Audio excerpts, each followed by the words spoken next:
Hello, my name is Matt, and I will be your host of the Navigating National Parks podcast. Joining me will be my lovely fiance, Morgan. And this podcast is just going to be us talking about our experiences at different national parks, different national historic sites, state parks, kind of the whole shebang, as they say. We're not going to be limited to just the United States. We hope to go everywhere from Canada to the UK to wherever else there's other national parks.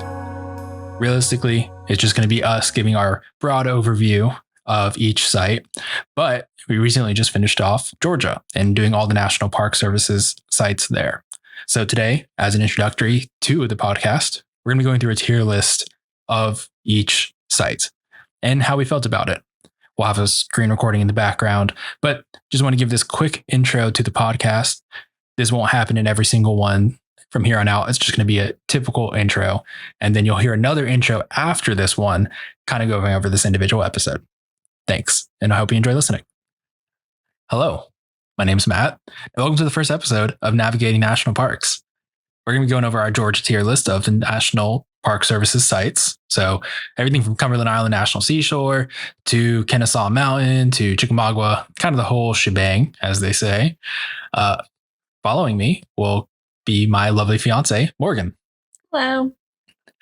And we're going to create a tier list, as you can see here on the screen.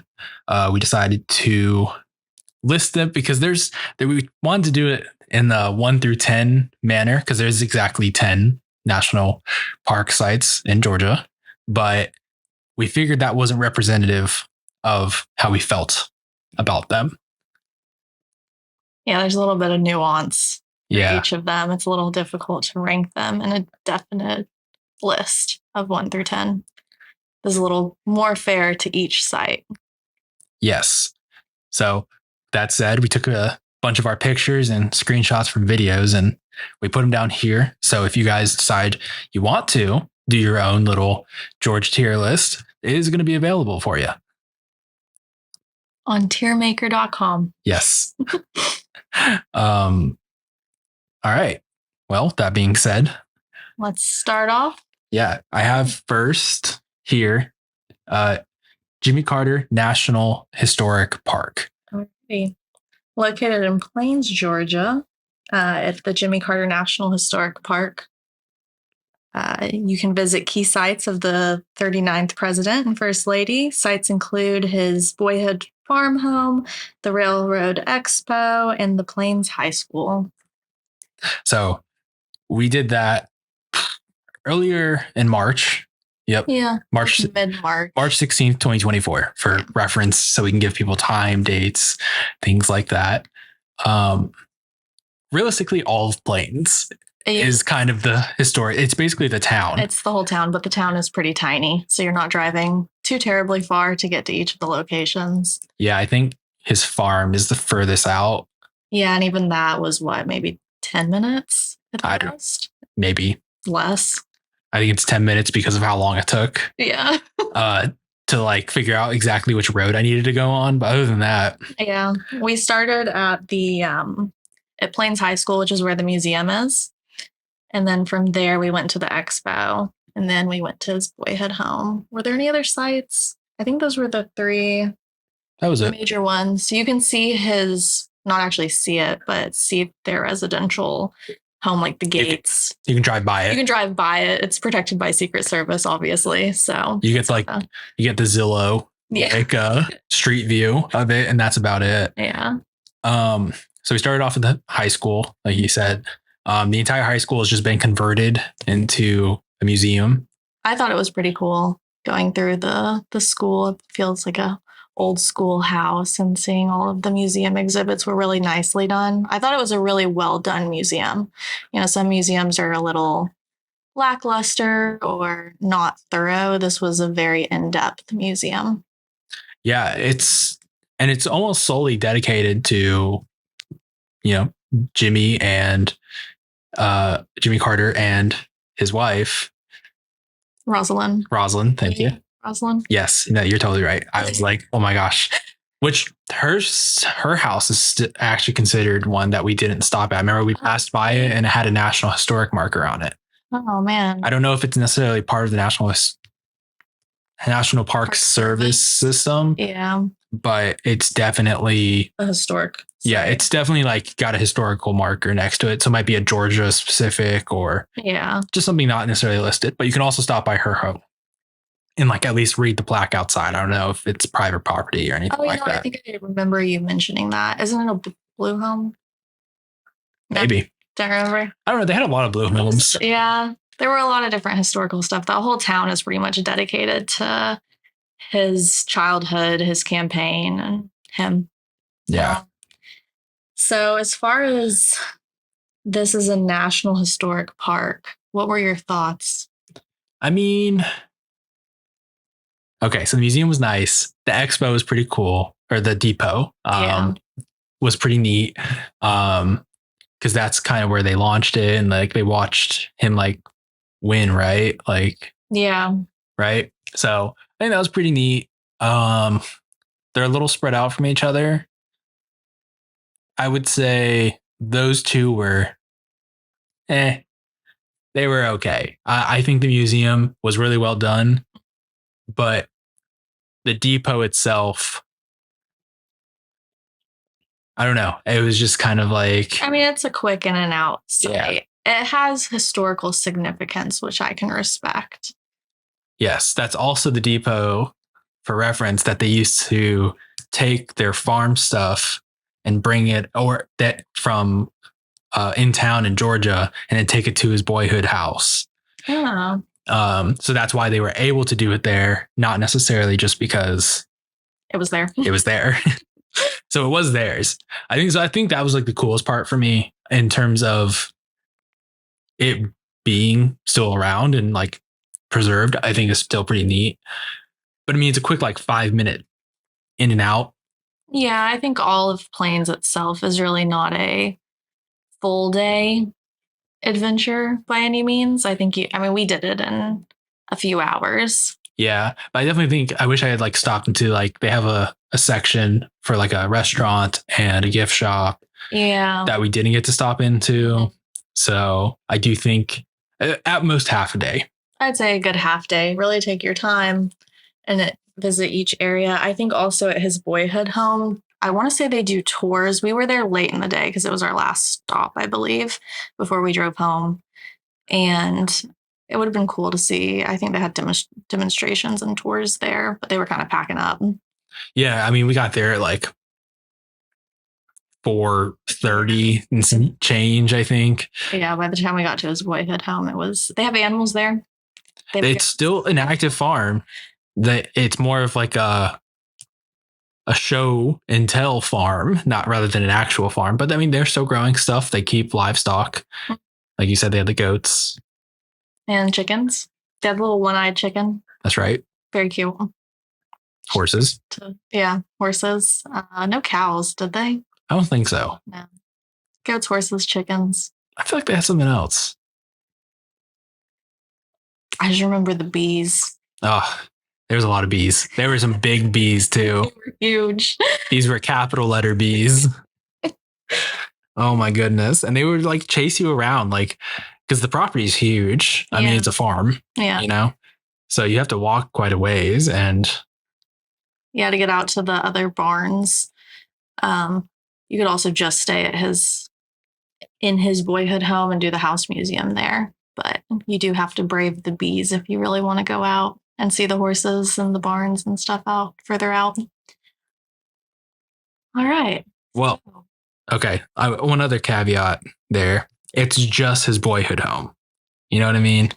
So like they were like, this is where he was for like a few years. And then it was then sold to someone else because they needed to go. I can't remember the exact story, but either way, it was truly just his boyhood home. It wasn't like. I mean, it's where he grew up, but you know where him and Rosalind lived, or where she lived. She passed away in 2023. Right. So that's been their residence the entire time they've been together. Oh, according to the research I was doing. So, I mean, obviously you can't visit it. So I don't know if there was any other home for him ever, or if he was a boy and then he got married and then he moved into his residence where he's at now. I could be wrong, but I swear that his parents like sold the farm even while he was still a boy and moved somewhere else in Plains. Oh, that wouldn't surprise me. I mean, they did signify that it's boyhood. So to me, what is boyhood? Like under 12? Yeah. So I believe that's what it was. Like, so I think, but so sometime between boyhood and him and Rosalind getting married and moving in together, I do think that there was another home. Yeah, I believe there was another home. I think the coolest part of that, though, was they have it set up what their general store used to look like. Yes, that was really cool. I do think that was like the coolest part of the entire aspect is that, you know, it was a fully functioning farm. Like they truly like sold all of their products there. And I think that was really cool. Yeah, I think it did a good job of demonstrating what life was like for his family. I agree. Yeah. All right. Now we got to rank it. Rank it. Oh, we didn't really signify what each tier is for us. Okay. All right. So we'll do that before track. Well, so now that you've heard all of our talk about Jimmy Carter, here's how we're going to rank them. S is like, everybody needs to see this. Like if you don't even, you know, get into the national park stuff, or, you know, you are like, I don't know, this seems silly. Why would I ever do this? Maybe you're not even into nature, you know, that you got to do these S tier ones. A tier, I think, falls in the lines of this is going to be really good for other national park people. They're like, this is going to be a good must see for them. But it's not necessarily going to be the best in the sense of everyone needs to see it. You know, It's going to be appealing even if you do go see it, but it may not be something that drags you out of the way. Yeah.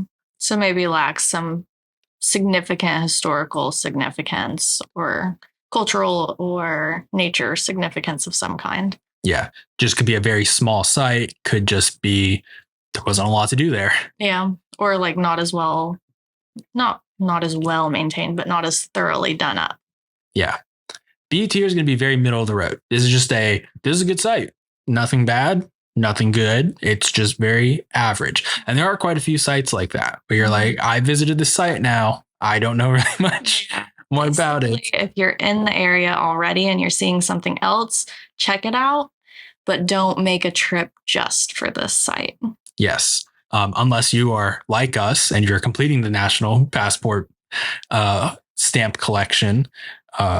But other than that, it's going to be okay. You're not going to be upset, but you might not go home and brag about it. Yeah. C tier is going to be slightly below average. So these are ones that truly, unless you're doing the passport book, you can skip. them. They're not going to be worth it. You're not going to entertain yourself. You're just going to be like, I've learned about civil rights or the founding fathers or some random farmer that has significance for the 300th time. Yeah. And D tier are going to be the ones that, even if you are doing this book and you're on a limited time frame, you're not going to be. Yeah. Don't feel too bad. Yeah. Don't feel too bad about leaving these out. They'll be the ones that, you know, it's okay if you skip. Yeah. Now, with that said, B through D are going to be a little subjective to our exact experiences. I do think some of the ones that we'll put there today do warrant us maybe giving it another shot, but I don't necessarily think that you need to stick to what we say. Do your own little research on them, see what, if that appeals to you. And just also what your priorities are. For us, I think we like the historical sites, but we tend to really like nature.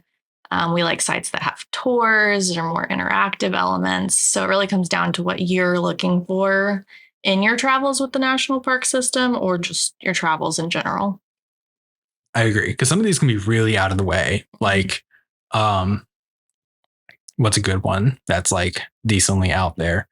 Not Macon is out there, isn't it? Well, if you're up to 75, going towards Atlanta or coming down towards Tampa from Atlanta, I feel like that's pretty on the nose. I would say Plains is a little out of the way. It's about an hour to the west of the 75. You have to decide you want to go to St. Mary's. You're not just going to hit it. Same with Fort Oglethorpe, which is where Chickamauga is. Yeah, Chickamauga is a little. Well, it's not because it's only 20 minutes from Chattanooga. Yeah. So like it's not that far out of the way. Yeah, you're going to Chattanooga. I would say something like the 96 over in South Carolina. That's out of the way. Yeah. Like you're going to have to make a purposeful drive to that. Not in this tier list. We haven't been there, but Morgan's mom has, and she said it was out of the way. Oh yeah. So, all right. With that said, let's go to it. Jimmy Carter. Jimmy Carter National Historic Park. What do we think? Oh man, it's hard to rate these. I'm going to give it, because it's kind of like the whole town, but it's not like the most to write home about. I think this is a good place to start with a B. I can agree with that. I know I enjoyed it a little bit more than you did when we went. I think B is a good spot for it. I think that you could maybe pass it. It's not an absolute must-see from the park system perspective, but it is really thorough. And if you're interested in Jimmy Carter, it makes sense to go to the site. Yeah. I think if you had to pick a Jimmy Carter thing to do, though, it might be better to do the Presidential Library. Yeah. And where is that? Do you know? That's like right in Atlanta. Oh, is it? Yeah. It's like, I think it's either before or right around Martin Luther King Jr. National Historic Park. Oh, you're right. Yeah. We haven't done it. We were right there too. That one, that one's much more highly sought after in terms of enjoyment. Plains is a great place. It's a very small town. Very small town vibes. With that being said, though, it's only about 20 minutes from Andersonville, which I think Andersonville with that BOW, which we'll get into later, it's kind of like, that's why I keep it in a B, right? It's a little out of the way, but it's not that far out of the way from Andersonville. And Andersonville's one of those like, must get to it. Yeah, well, we'll get there, but if that kind of tees things up with where we're going next. B. So Jimmy Carter National Historic Park, B. This relates to all of Plains, Georgia. They get a B. Yep. All right. Next, Okmulgee Mounds National Historic Park. That is it, right? National Historic Park. National Historical Park. Historical Park. This is in Macon, Georgia. It's approximately 17,000 years of habitation happened there, starting with the Native Americans during the Ice Age. And it includes the Mississippians around 900 CE who constructed the mounds that you see while you're at the park. All right. So this was also part of our March 2024 trip. We did this March 11th. Yes. Because it was on our, we did it on our way up. Now it is a little, all right. If you're going to do this one, you do have to take the 75. You cannot go around it and do, I think, is it the 475? Oh no, or is it I'm a passenger princess? I don't even know where we were. Okay. Well, there's a bypass. Right. There's a bypass for Macon, which you cannot take. You do have to take the 75. So it cuts it down to 2 lanes. And there's a lot more traffic going through there. And it's much tinier roads. With that said, still a pretty cool site. I thought it was really cool. Yeah. I think that's a great site. If you live in the vicinity, I would go there more often because there's a lot of hiking trails there. There's a lot of hiking trails. It has cultural, historical type significance. You can go into one of the mounds, which I thought was really interesting. And the museum that they have there is a lot of history that I didn't know about Native Americans. So it goes into more depth with the Native Americans who were in Georgia, the political and religious significance of how they created the mounds and what the mounds signified and what they did there. And I don't know. It feels like a smaller park I had heard somewhere that it was supposed to be like up there as a potential national park. I just don't think it's big enough to ever get turned into something of that significance, but it is a really cool site to go see. Yeah. I think one of the big things for me that stood out there was how they broke up the times of like, yes, this is Mississippian. So it gave really good context to like which era of people lived there, yeah, including up to modern times. Mm-hmm. So I do think that was like one of the coolest parts there. I think one of the bigger issues with this area is similar to Congaree and other sites. It floods. We couldn't go to half of it because it was flooded. The mound itself. So the mound you can crawl into, is open pretty much year round. You don't have to worry about flooding. And the big mound that kind of overlooks Macon, and you can kind of see, no, I don't think you can see Atlanta from there. Too far out. Great. But either way, those are accessible year round. And those are kind of the main ones you kind of want to see anyway. You can see like the area where they actually let people come and like trade with them. Like that was a completely different section comparative to where they lived. And like you talk about like, you know, people that lived on the big mound, they were the higher ups. It really was thorough at introducing the information in a way that you held on to the information. Mm-hmm. It was well done. And it gave a lot of insight into their culture and how they lived day to day. Yeah. But with that said, it was flooded. And I forgot about that. We couldn't do that entire trail. So we couldn't see some of the mounds further out that I really wanted to see.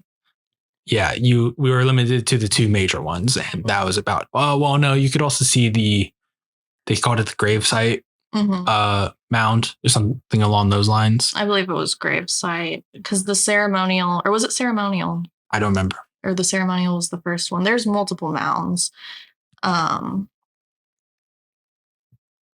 The first one had to be the ceremonial that we went into. Maybe. It would be worth a trip back if we could see. If we're on our way and we stopped through and we knew it wasn't flooded, because I would like to see the rest of it. Yeah. And it hadn't rained that much as far as we were aware. And it was enough for it to be unpassable. Yeah, unpassable. So take that with a grain of salt. Keep that in mind when you're planning a trip there. Yeah. Maybe a briefer trip than you expected. Yes. With that said, it's still some significant climbs there. So be prepared. Do a little, even for the main sites, and they are paved, I think all the way through, right? I don't think there's... Yeah, it was definitely paved to get to the first mound that you can walk inside of, and then up to the main, like the really big mound that you can climb to the top. It's paved the whole way.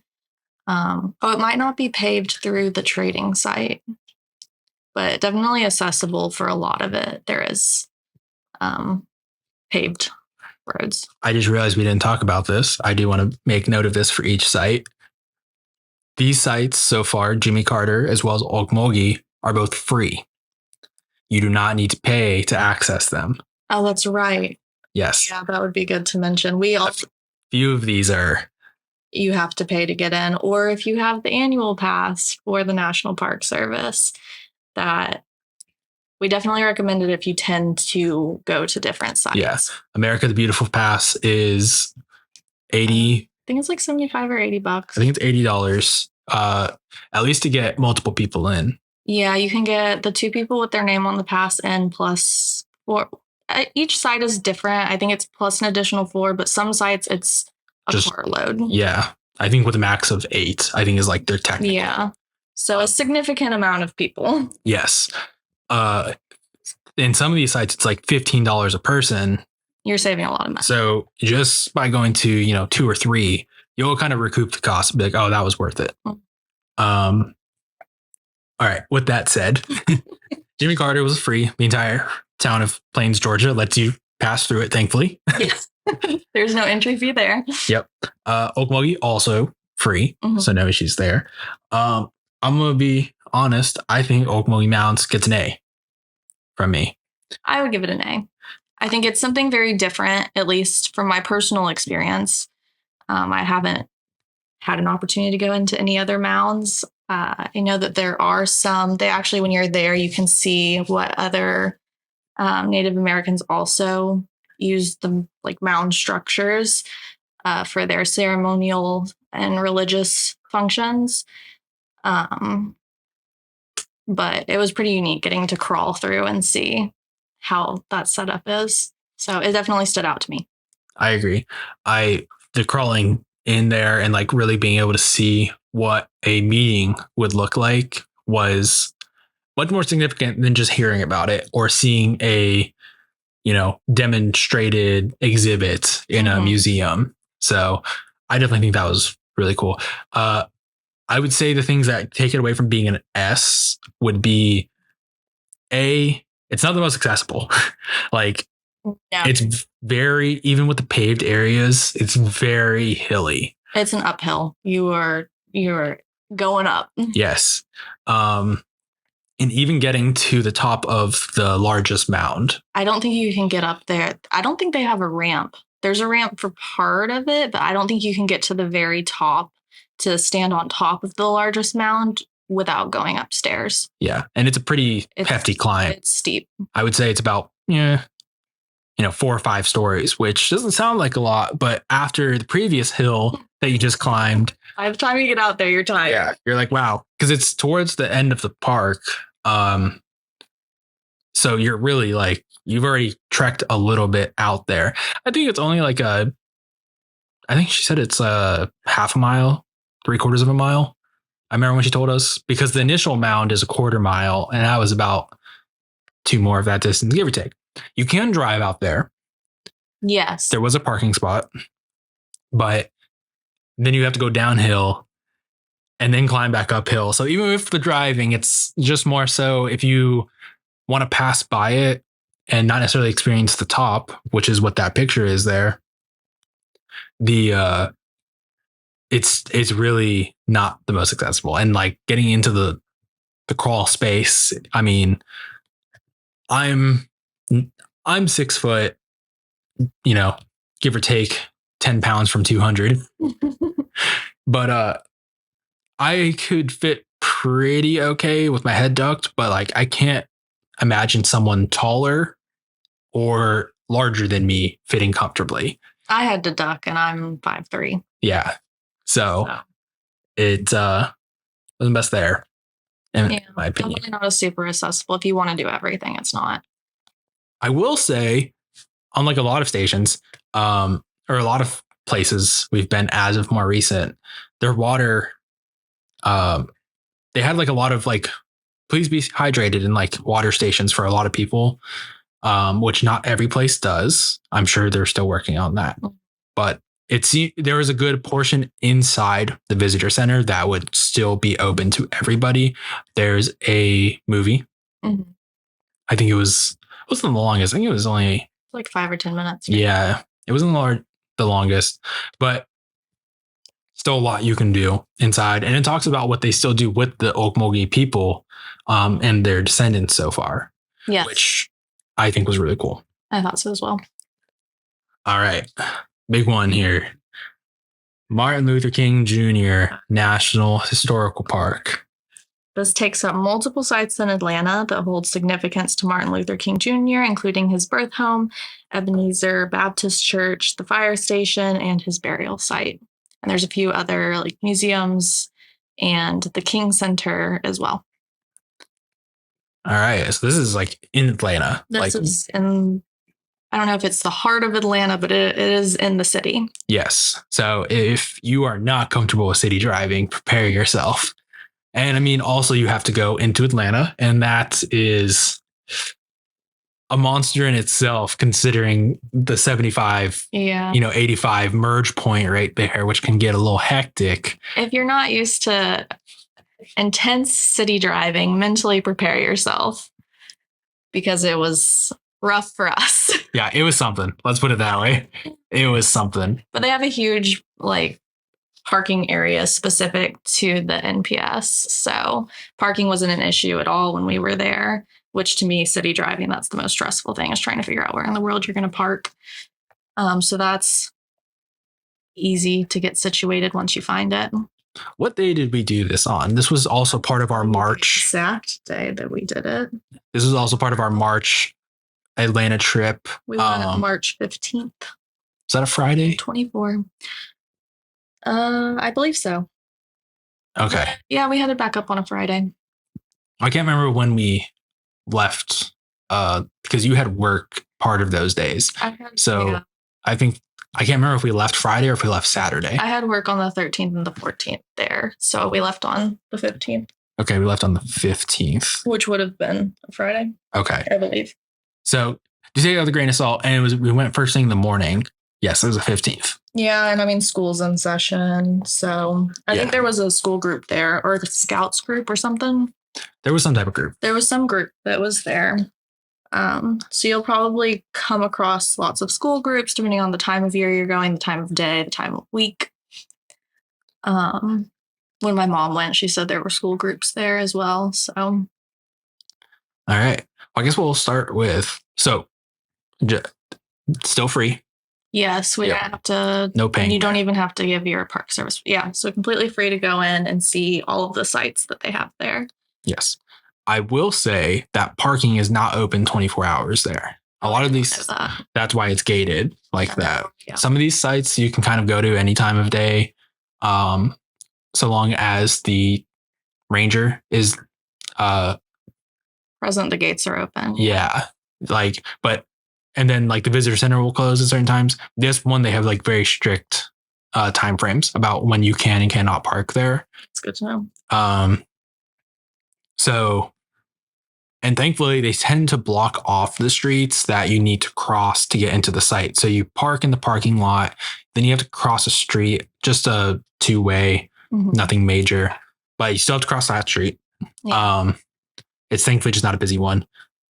Then you get into the visitor center. And the visitor center, I think, was very well done. There's the museum component to it that really walks you through the civil rights movement and all the different parts of that and different significant historical events that happened. They have a good section for kids that I think was really well done. I mean, adults can go through it as well. I'm talking about the portion where you, I think they had you pull out different artifacts. Thank you. So I think it's really well done for kids as well as adults. You can spend a lot of time just in the museum before you even get to the historical buildings. Yeah, because so it's just like you said, so they kind of go into that civil rights more, what did or what did segregation look like?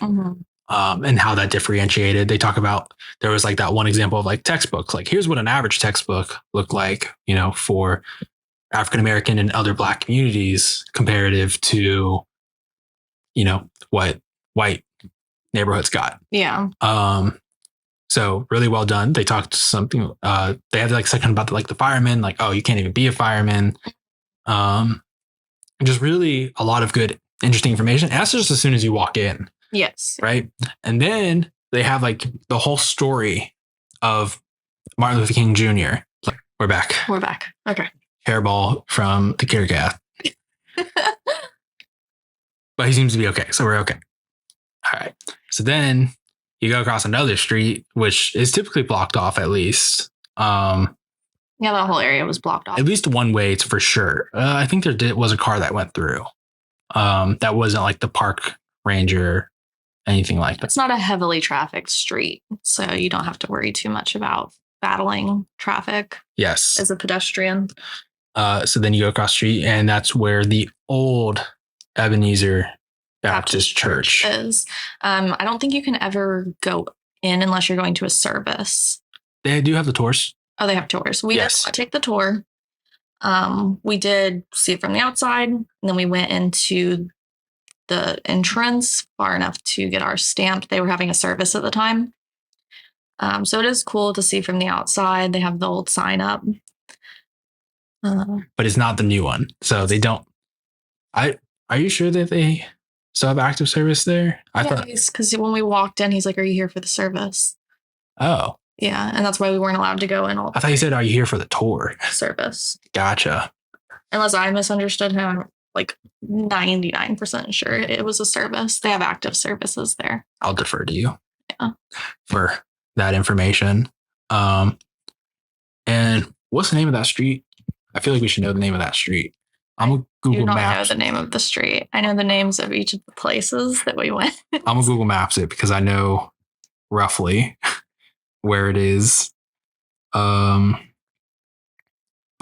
once you leave the Ebenezer Baptist Church, Auburn Avenue. Yes. Yes. So you go down to the fire station. Before that is his tomb. Yes, that's as well as the King Center. King Center is there, and then the Eternal Flame is there, and him and his wife are buried there. Yes. We also went in the King Center. Might as well talk about that while we're here. It's not part of the National Park Service. No. It's a separately funded site. We still recommend going there, checking it out, but it is not part of the NPS. So there is a little bit of that disconnect there, but who cares? It's a good spot to go see. Yes. Because there's a section for Rosa Parks. There's a section for who else? Oh, correct. A lot of Coretta Scott King's. It goes into more detail about her life and, even post Martin Luther King Jr.'s death. So, but definitely go check that out. But that is right next to their burial site. I think they're connected, right? Their burial site is part of the King Center, I believe. Gotcha. So it's funded and maintained by the King Center. Okay. I'm pretty sure. Noted. All right. Then it's the fire station. Yes, it's fire station number 6.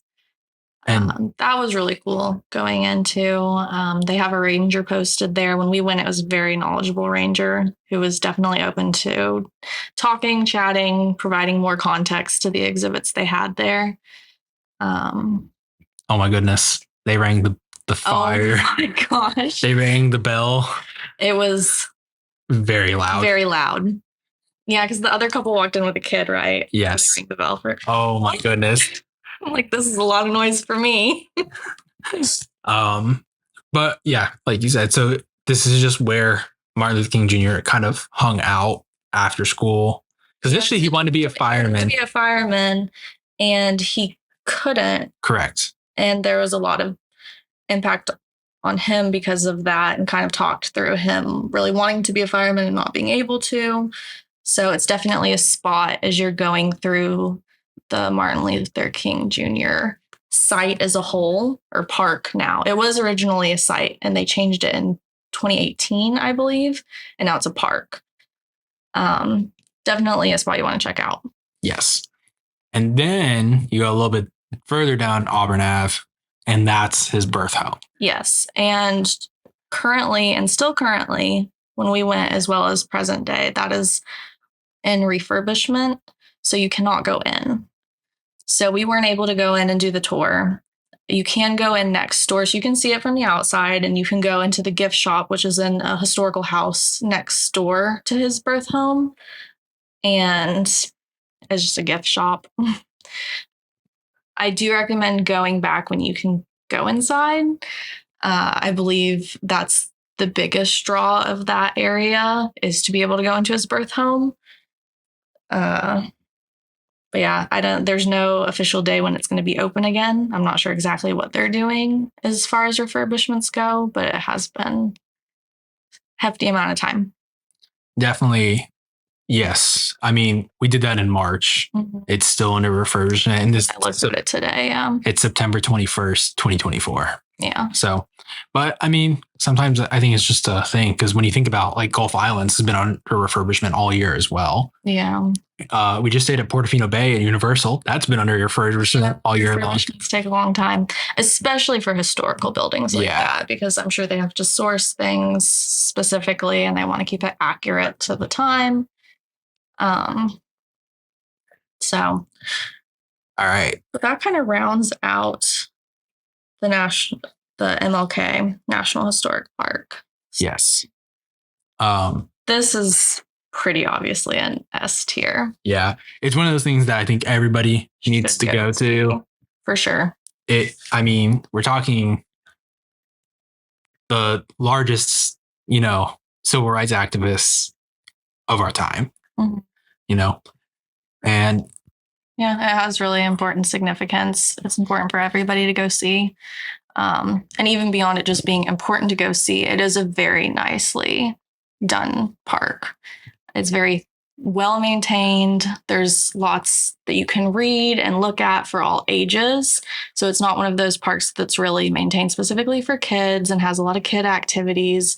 And it's also not just geared towards adults. Everybody in the family or your group or whoever can enjoy it no matter your age. And it has that nice balance of having the museum aspect while also having these real historical buildings that you can go see.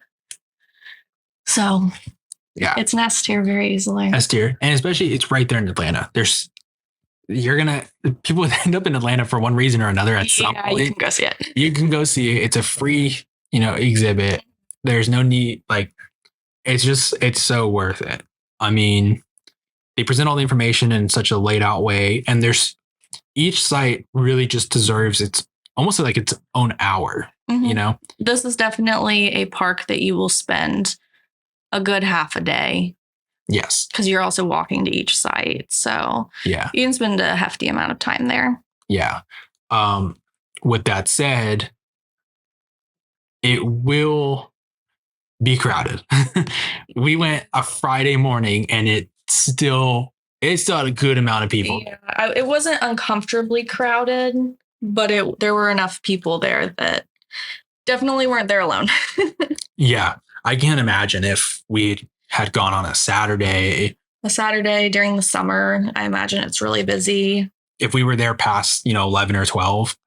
School groups coming in during weekdays. So, I mean, I want to say when I was reading it, they have 1 million people come in every year. Maybe. That number feels right when I was researching earlier. It's heavily trafficked. Yes. So just kind of plan accordingly. We recommend if you're do this first thing in the morning. Yep, first thing. Because I mean, think about how many cars were parked there, and it was first thing before we left. Yeah, and it was what? It was very busy by the time we left. When we first got there, it wasn't as bad. We didn't have to fight for parking. But we still had to park in the third row of 5 rows. Yeah, that's true. So yeah, that's the one biggest thing to keep in mind is, both that you're in a big city. So think about the driving being a little more stressful there if you're not used to it. And also getting there early because it's very popular, very busy. There's going to be a lot of people there almost any time you go. Yes. All right. Let's move on because I think we're kind of slogging here. Let's finish off our trip here in March with Andersonville National Historic Park. National Historic Site. Historic Site. Yeah. All right. So this was officially known as Camp Sumter, and it's the location of one of the largest Confederate military prisons during the Civil War, and it is the most infamous prisoner of war camp. All right. I was not prepared. Me either. This was a pretty intense site. This was very intense. It is not a cheery type of location. It is, you got to go in with the mindset that this is I don't even have words. You're going to learn a lot and you're going to have to really appreciate prisoners of war when you hear about this. It's very gritty. The museum portion of it, which I recommend going through first, because there's the museum portion and then you can drive the grounds where the war camp was. as well as the cemetery is there. And I think that concludes all of the specific separate sites. Start with the museum. It gives you very specific details of what the people were going through here and what it was like being a prisoner of war. It's pretty upsetting. Yeah, it's very eye-opening to what prisoners of war go through, because it covers every war. It wasn't even just the Civil War. It starts going into, World War I, World War II, Vietnam, Korea. It goes through all of them, even to more recent, right? I remember them talking about pretty recent as well. Yeah. And they have a lot of audio portions. Oh yeah, where you can hear prisoners of war talk about their experiences and what they were dealing with. I recommend. We didn't think it was going to be as involved as it was, and we dedicated a lot of time to this site, but I would go into it understanding you were going to spend a significant amount of time there, especially if you're giving the museum the time it deserves, as well as the driving tour. Yeah. For us, our big mistake is we did Martin Luther King Jr., we did Andersonville, and we did Jimmy Carter all in one day. Yeah. So we drove from Atlanta over towards Plains, because Andersonville and Jimmy Carter are only about 20-ish minutes from each other. So you can hit them in one day. You just have to time it right. We really should have had that be a day after. Yeah, if we knew Andersonville was going to be as intense as it was, we would have spent more time there. Yeah. It was just so in depth. I think as it was, we were there for like 2 or 3 hours, right? Yeah, we were there, I think, because it took us about an hour or two to drive from Atlanta, if I remember correctly. It was just an hour. I can't remember. Either way, it was way more than we were expecting, in a good way, by all means. I think it's definitely a place that you want to see and give the time it deserves to. Yeah, it really gives like a more personal account to what all has happened throughout history. These people went through and those situations, because I think you go prisoner of war and I don't know, obviously it sounds awful, but knowing all of these specifics really puts it in perspective. Yeah, it's really easy to have that disconnect of being like, I don't really know a prisoner of war, so I don't really have any context for this. Yeah, and it gives a lot of personification to what these people have experienced and have been through. Yeah. So that's just the visitor center. Then you go and visit the actual site, and it's huge. It's huge, but at the same time, when you know how many people were crowded into that space, it's so tiny. Yeah.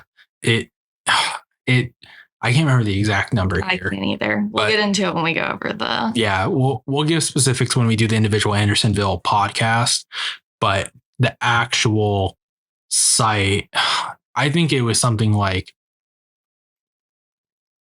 few acres. Yeah, it was so depressing.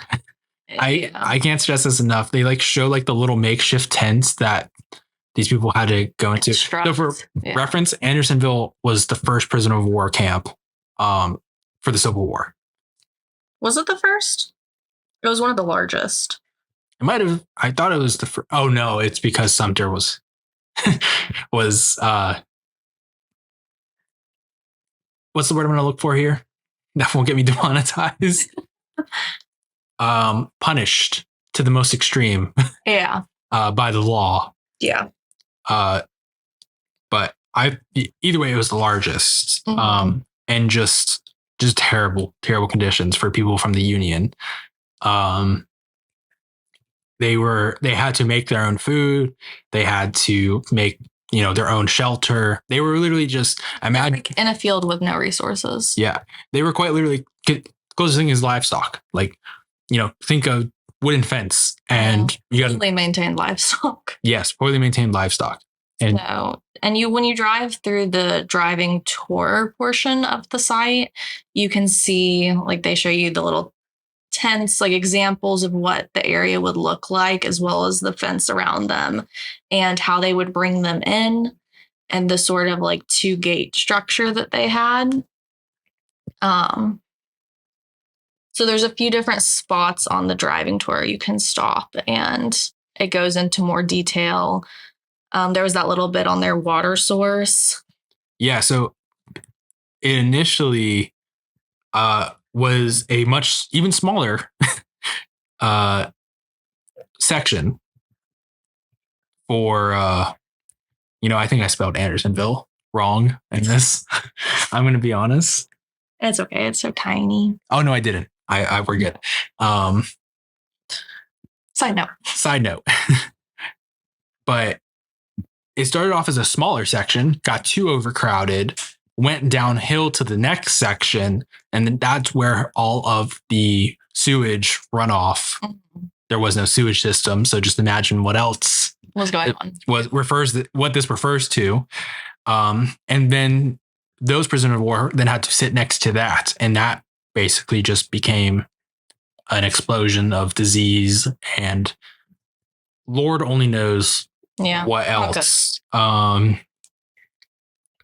So, and then it got too full there, and it went even further, and they expanded it even further, and because it was just constantly filling up with people, and they were constantly dying, and eventually they had to move those bodies, and that's where they brought them over to the Andersonville burial site, like graveyard, cemetery. That's the word I'm looking for here, right? That's where they initially buried them, or did that come later? I imagine that came later, but I, again, don't remember all of the specifics. I know they were obviously having to dump the bodies somewhere, but I don't. That cemetery is like an official. They moved them there, is my understanding. But if you look at the gravestones, they are different. So I think you may be right. They had them there, and then they've since. Okay. It held approximately, so it's on 514 acres. The entire site is, keep this in mind, 514 acres. It held 45,000 Union prisoners, and of those 45,000, 13,000 died. So, needless to say, bad space, not a good time. Yeah, not a great time there. But all right. Yes. I'm gonna give this an A. I think I would almost, this borderlines on an S. Borderlines on S. The only reason why I wouldn't give it an S is because, truthfully, I don't think it's a great experience for kids. I think I do think that I think you have to be a certain age to appreciate and understand. Not even appreciate, but comprehend. Yes. I did see kids there though. Yeah, we saw kids there. But thinking about kids, I don't think kids aren't dumb, but they're not going to grasp the severity of someone needing to dig out a tunnel to escape a prison or war camp. Yeah, it's definitely, and that's the thing too. Whereas parks like Martin Luther King Jr., which is designed for all ages, this really didn't have any. They're not like, bring the kids in. Yeah. It's a family fun day. This is very much a memorial of, you need to be old enough to understand and respect the... Yeah, to an extent, it's very melancholy. Yes, and there is no bright side. Yeah, there is no bright side there. There is no good time. There is no brighter future, positive turn of events at all. Yeah. Really, besides, especially if you decide to go to the cemetery itself, like there are active services there. Yes. So, and you can get out, visit the sites, of course. But I mean, even when we were there were people, that had just been laid to rest a few days before. Yeah, like fresh. Yes. Yeah. Yeah. So for that reason, I agree. I'd put it A tier, bordering on S tier. I do think everybody should see it at some point, but. Yeah. And if you're going to see Jimmy Carter, if you want to go to Plains, Georgia, it's 20 minutes away. Yeah, I'd group them together. And vice versa. That's really why Jimmy Carter gets a B, is because it's so close to Andersonville. It really kind of banks off of each other. Yeah, I liked Jimmy Carter, but I do agree that I think they're good to group together. They each get a half day. Yeah. All right. So that finishes off that March 2024 trip. We did 4 sites during that. That was a good little road trip there. It was a good road trip. And we also hit, Atlanta typical tourist spots. Yes, that was my first time in Atlanta. So my manyth time in Atlanta at that point. Yes, Morgan used to work in Atlanta, so she used to fly up there a few times a year, and she'd just been in general with her family before. But that was my first time doing the Coke Factory and the Georgia Aquarium, so that stuff was really cool. My second time doing them, and they were still just as cool. Whale sharks, very interesting. Yeah, it's definitely a good tourist spot. You can group in a lot of history going to these sites, as well as I think it's fun for any age. I mean, I did the Coca-Cola factory the first time when I was like 12, I think. Same with the aquarium. Aquariums are fun at any age. The Coca-Cola factory was fun as an adult too.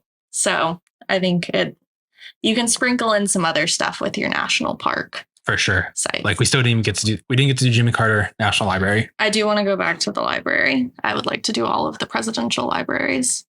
So I think that will be on our list. Yeah, we'll definitely get to it.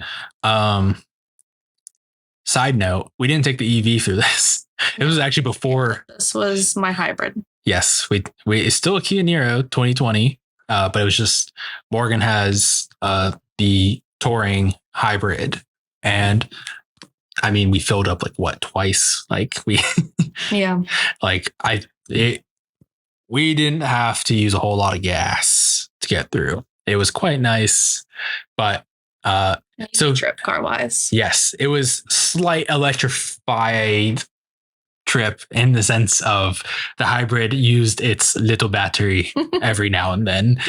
But it was actually before we owned an electric vehicle, so didn't really have much of an option unless we wanted to rent one, and we were on a time frame or a time crunch there. Yeah, so did not have the time. Okay, I think we do Fort Pulaski National Monument next. Throwing it back to our roots, the first Georgia one. The first Georgia one, way back April 3rd of 2022. Yes, this was actually our second in general National Park Service site. Wow, it wasn't it? Yes, because this was just after we did the Great Smoky Mountains, which is where we got the book, and we were like, let's do this. This is now our life goal is to complete this. This is our new personality. Yep. So, okay. In terms of convenience, it's... Oh, should we give them background? Yeah. What it is, in case they don't know. So, Fort Pulaski. Located in Savannah, Georgia, this is where rifled artillery was first significantly used in combat. It is a fort, clearly. You'll find there's a lot of forts that you will visit, at least so far in Florida and Georgia, as well as up the coast. Forts are significant. There's a lot of them. You will become very familiar with forts. But for us, this was our first fort. This was our very first fort, besides we had both seen... Castillo de San Marcos. Yeah. We'd both been there multiple times, just not with the book yet. As people that have lived in Florida a good majority of our lives. We have gone, St. Augustine is a typical destination if you're in the Central Florida. Yes. So, but that's for another conversation. Yeah. So we did Fort Pulaski way back when. We were already in Savannah. We were staying in Savannah for our anniversary. My anniversary was that 2022. So that would be that was our sixth. Yeah, 6th anniversary. And we were like, all right, we're going to do this on our last day. And it's only a hop and a skip up the road. It's really not far. Yeah. It's real close. It's worth it if you're in the area to go see. Yes. It's we spent a lot more time there than we thought we were going to. Yes. Before that, we didn't mention it again. We messed up. Andersonville, free. We mentioned Andersonville. Oh, we did mention it was free? Maybe not. I don't remember. Well, they'll definitely know now. Fort Pulaski, not free. Even with the pass? We didn't have the pass at the time. But, I mean... Oh, yeah. I always forget because the pass makes everything free for us. It's not free. It's just we paid the upfront amount to cover. What, $12 or something? I don't remember the exact amount. I'll get into the specifics. Do keep in mind you do need to pay to go into that site. I I don't know if it was per person, per vehicle. It was per person because you park and then you walk up to the ticket counter. I thought you paid as you pull in. Remember they had the guard station there? Maybe I'm wrong. I think the only place where you have to walk up and pay is Castillo, you do. Yeah, well, yeah. It's a borderline tourist trap. Well, it is right there. And yes. But yeah, no, you do have to pay for this one. So just keep that in mind. Unless you are in Savannah or you're on your way to Tybee Island.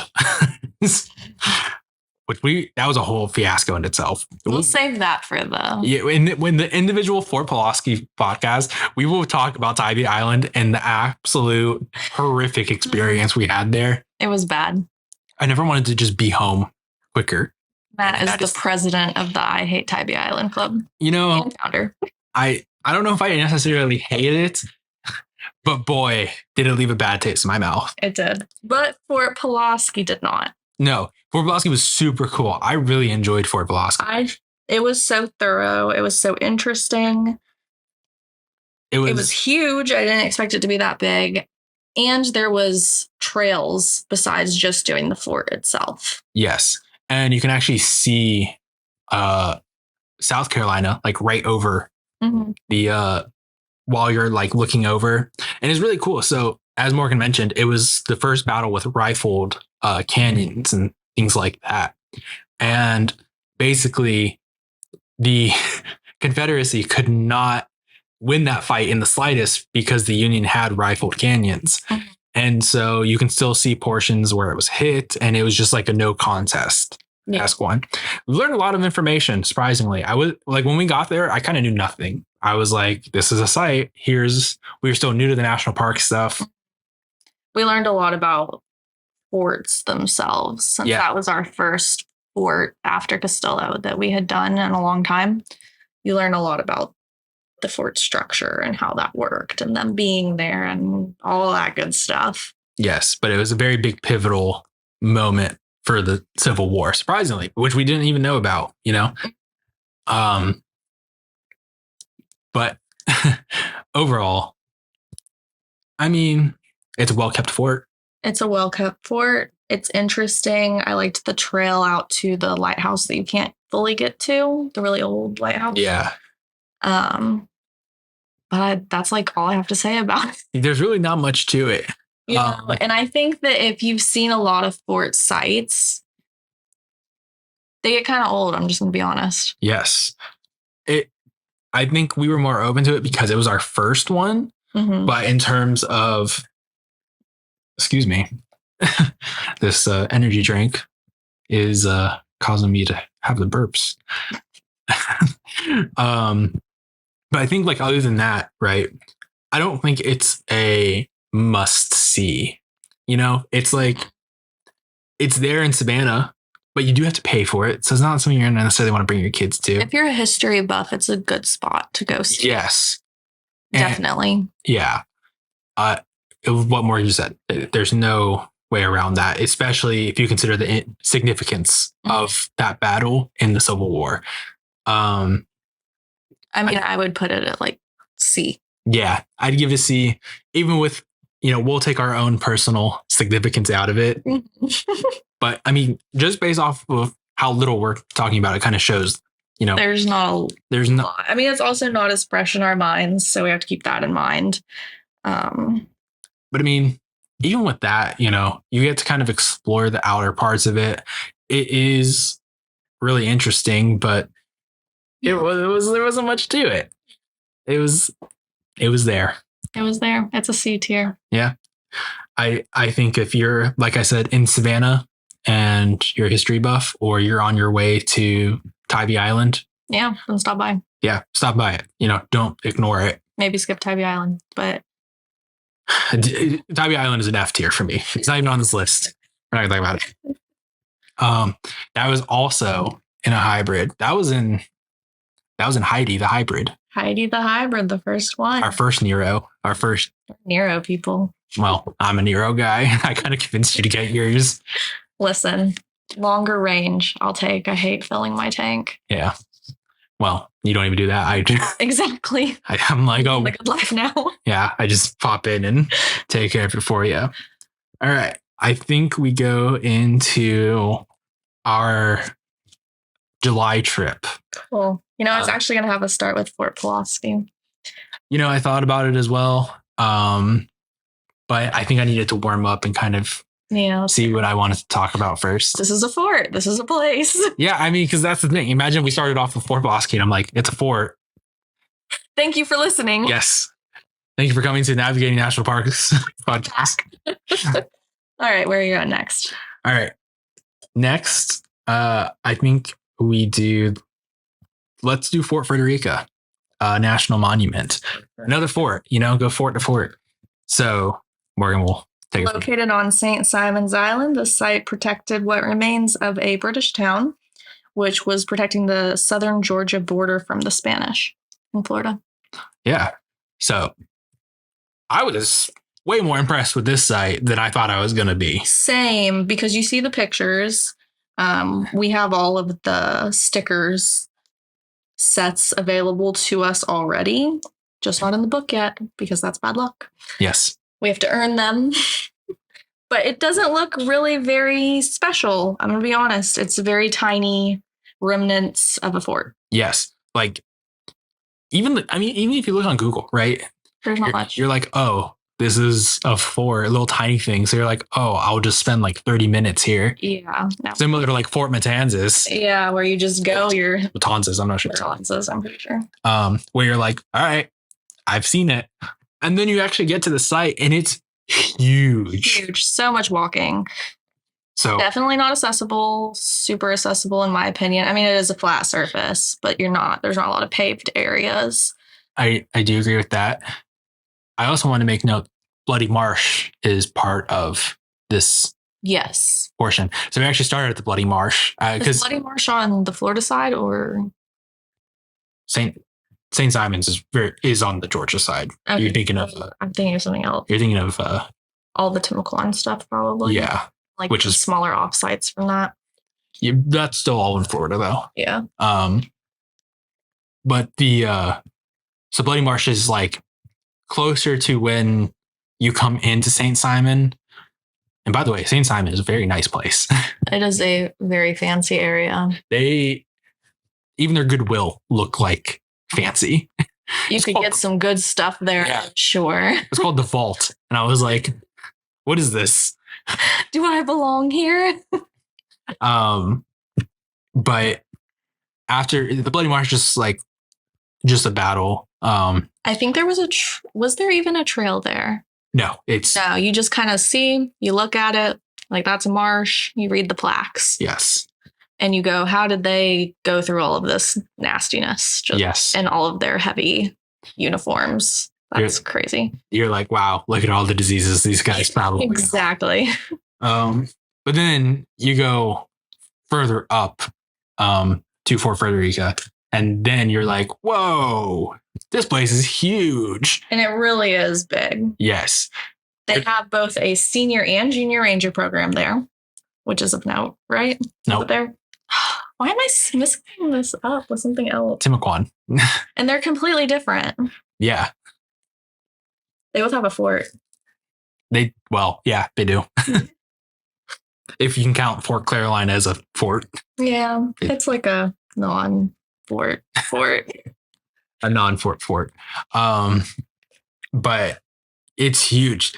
So come to find out, that little fort there, Fort Frederica, is at the very end of I don't know, would you say it's like 2 football fields? It feels like it's probably like 200 yards. Yeah, it's significant. I don't know what that is in non-freedom units.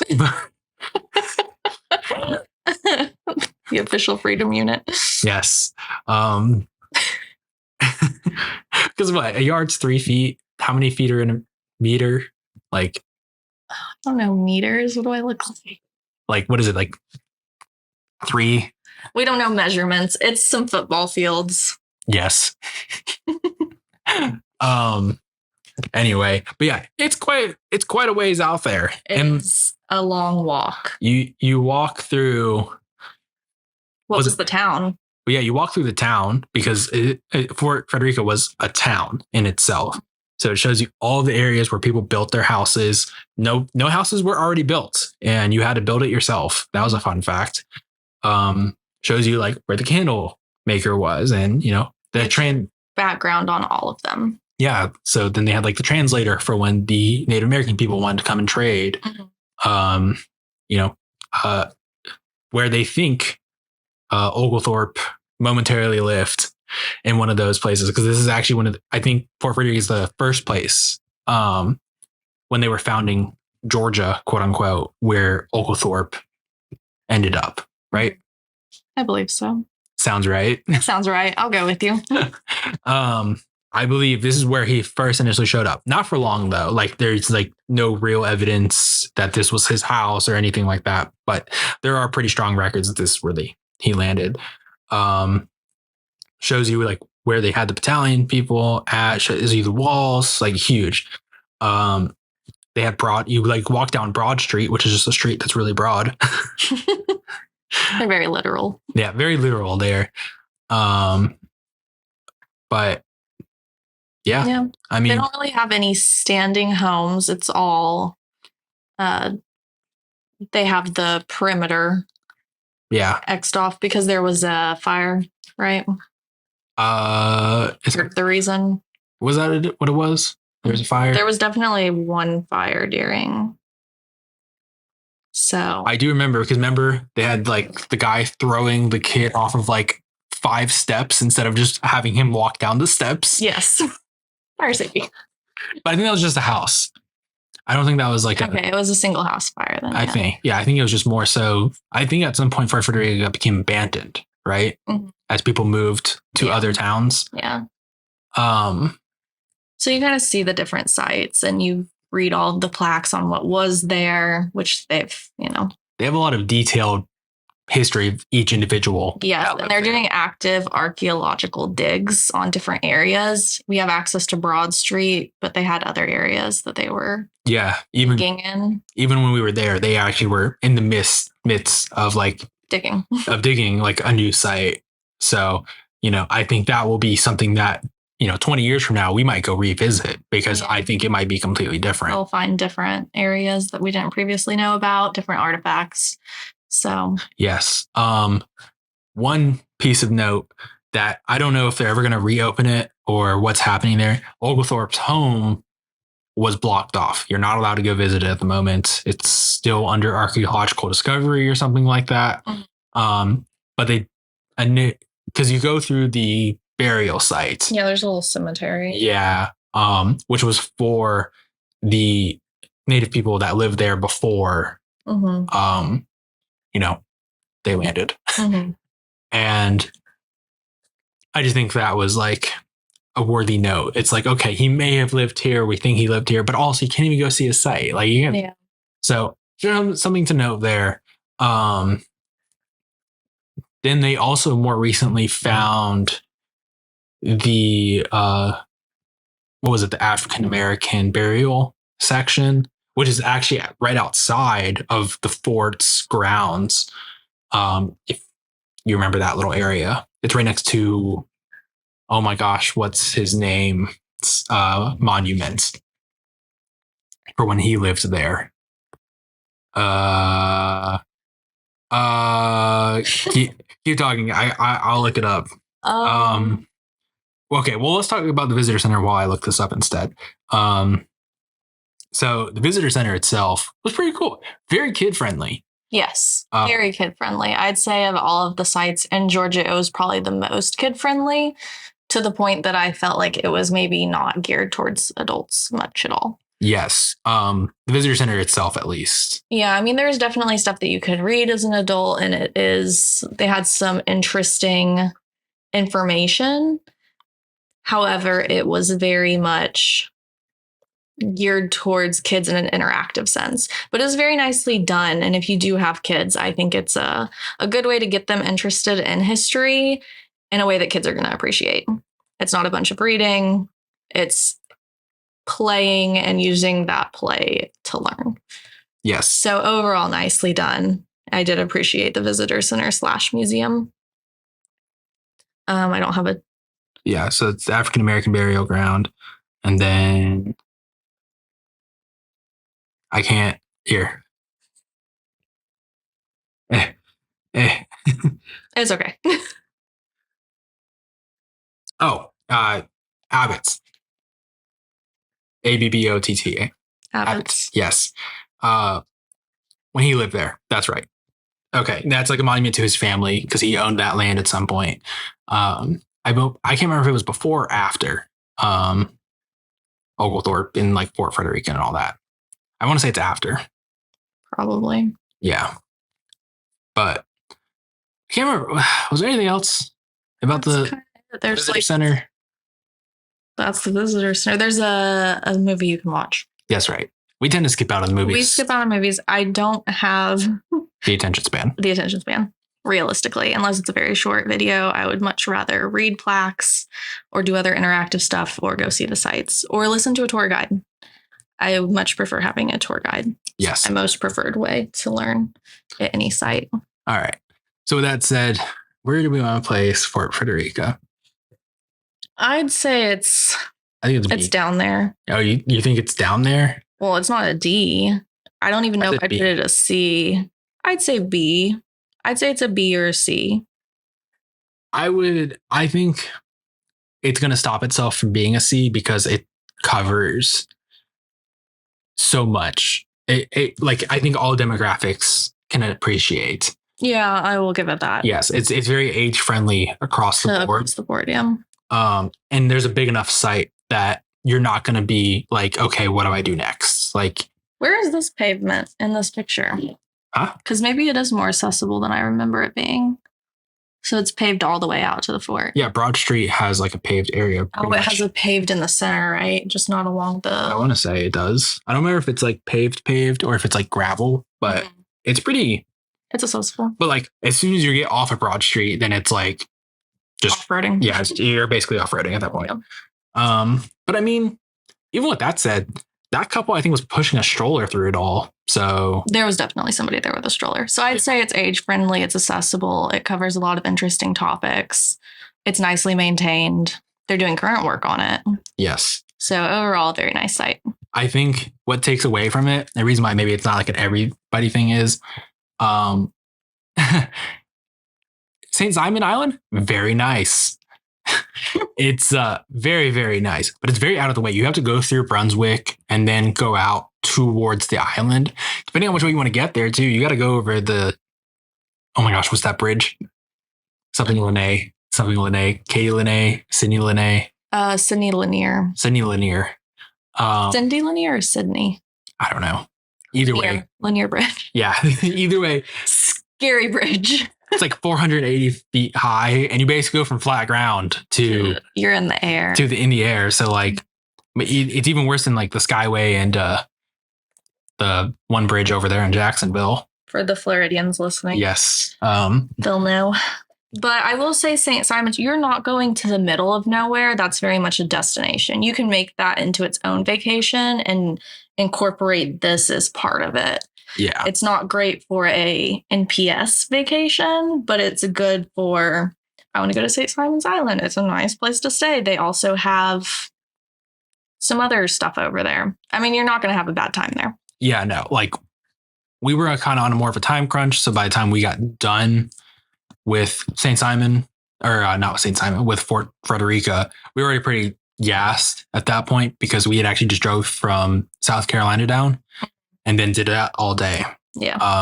But with that said, just overall great site. I think it was really well put together.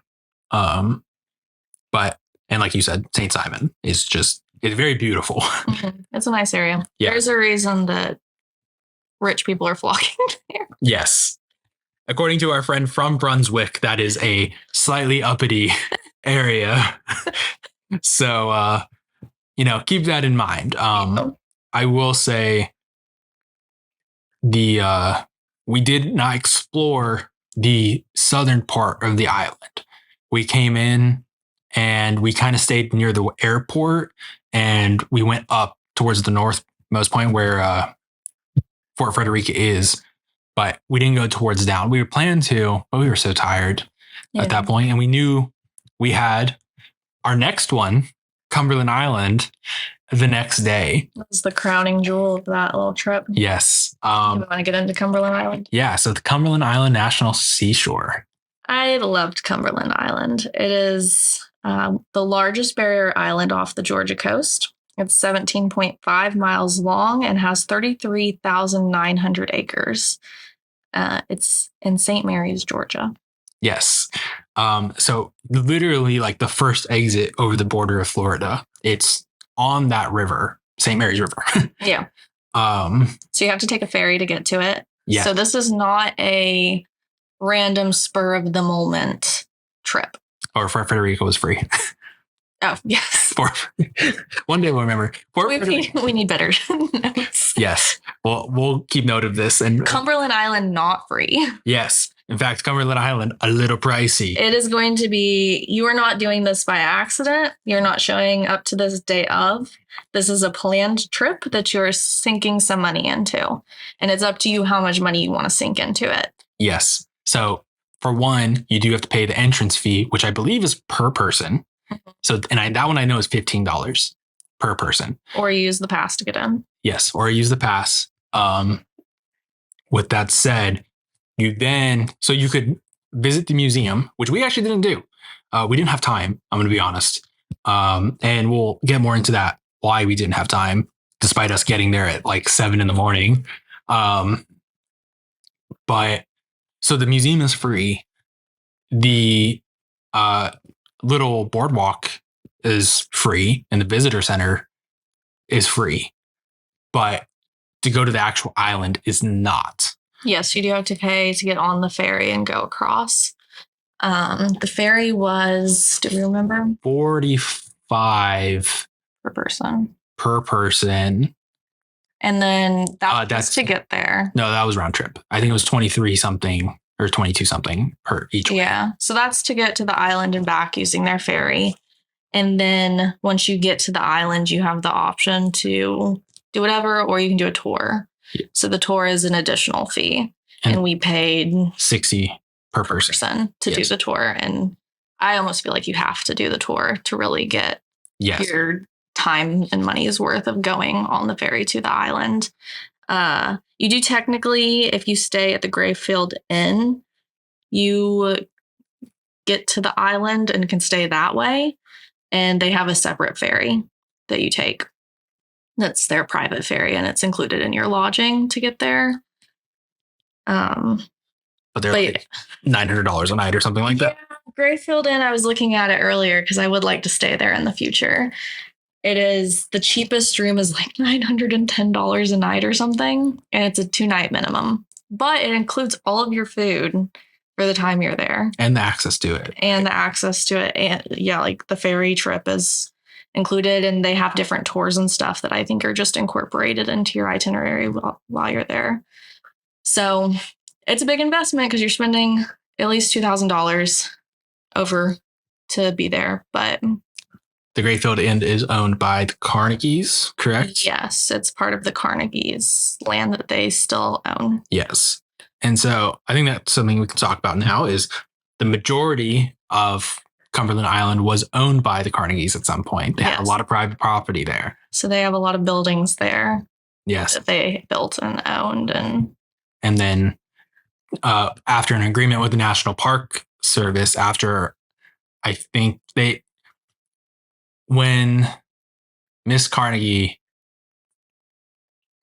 was it Andrew Carnegie's wife passed, she was allowed to have her children inherit the properties, and then they can no longer be passed on after that. There's definitely a clause on how long they can be passed. So I think after this next set dies, then they'll be delivered to the Park Service, and the Park Service will own it. Yeah. So there is actually quite a few private areas on this section that you can now access. Yeah, you can access. We drove past some of them while we're on our tour, and they're just hanging out on their property. Yeah. So just keep that in mind. The entire island is not technically up for exploration. But yeah, so you get dropped off either at Sea Camp, which is closer to the beach area, which if that's what you want to do, like a shorter trip on the island, there's still a few historical sections there. But you can kind of just relax and enjoy it just like any other, beach in that case. We did not do that. We did the Land and Legacy, I believe. Yes. Which is a NPS approved tour. You can actually find it on the NPS website, but it's still through a third party. Mm-hmm. And you take a van throughout the entirety of the island, essentially. You go a long way because this is a 17 plus mile island. Yes. Truthfully, there's no way you can hike all the way up there. You can maybe bike it if you're really real industrious. Yeah. If you have more stamina than me and Morgan, but not it's not going to be time effective. Yes. So we highly recommend do this. And this is where we learned all this information too, is doing this tour. It really shows you the ins and outs, like who owned the island initially, who owned it second, how did this all come to be about? And I gotta burp again. This energy drink is very carbonated today.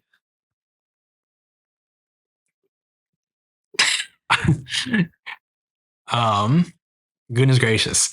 So, yes, I believe her name is Vicky. Our tour guide, yes. Yes.